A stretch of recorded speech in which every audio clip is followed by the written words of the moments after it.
The stage is set and Republican candidates are ready to face off in the first primary debate tonight in Milwaukee.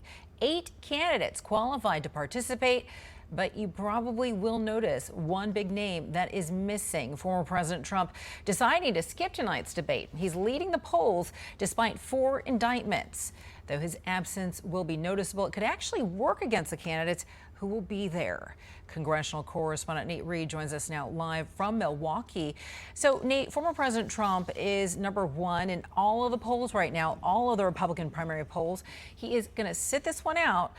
What is happening tonight in terms of counter programming? What can we expect?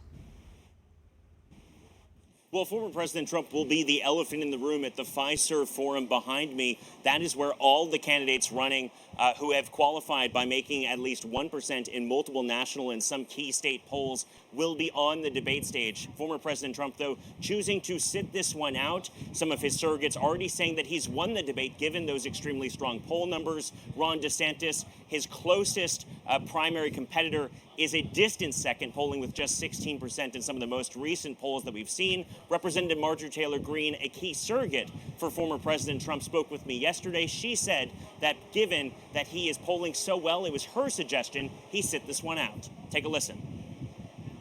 He doesn't need to debate. That was actually a bit of advice I gave him. Given that he's winning with over 40 points ahead, he doesn't need to prove to the American people what he can do as president. He's already proven it with a 4-year record.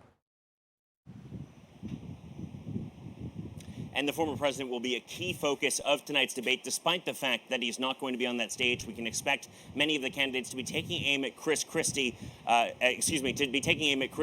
who has attacked former President Trump, and Florida Governor Ron DeSantis, who has been a key person in these primaries, polling just behind former President Trump.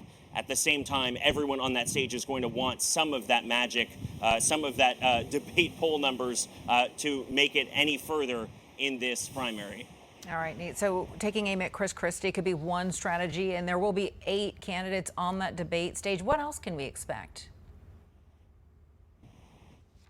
Well, we know what the lineup is going to look like on that stage. We're going to see the top polling figures in the center of the stage. I believe we can show that to you now. That will be with Ron DeSantis in the center of the stage. Just behind him, Vivek Ramaswamy, who's polling in the high single digits. Everyone else pretty much on the outside of them.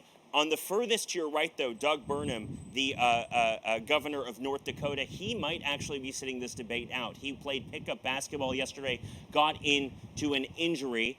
He injured himself, had to go to the emergency room. It's not clear that he can sit on that stage. According to his campaign, he's having some trouble standing up. We don't know yet from the RNC whether he will be able to participate or given a chair or some other form of accommodation, but he was just polling at 1%. And that's important to note because in this debate, all of those candidates are going to be looking for some sort of viral moment. If they get that viral moment, they can hopefully use that to translate to higher poll numbers moving forward. We already know what the criteria is for them to qualify for the next Republican debate, which is happening in late September at the Ronald Reagan Library. That requires 3% in national polls and at least 50,000 unique donors. They also need to sign those same pledges to participate in RNC-sanctioned debates and supporting the eventual nominee. So everyone on that stage looking for a bump in the polls, trying to get those numbers above 3% to stay alive in this presidential race, one where the former president, who is polling far ahead of everybody on the stage tonight at the Fiserv Forum, will not be in attendance.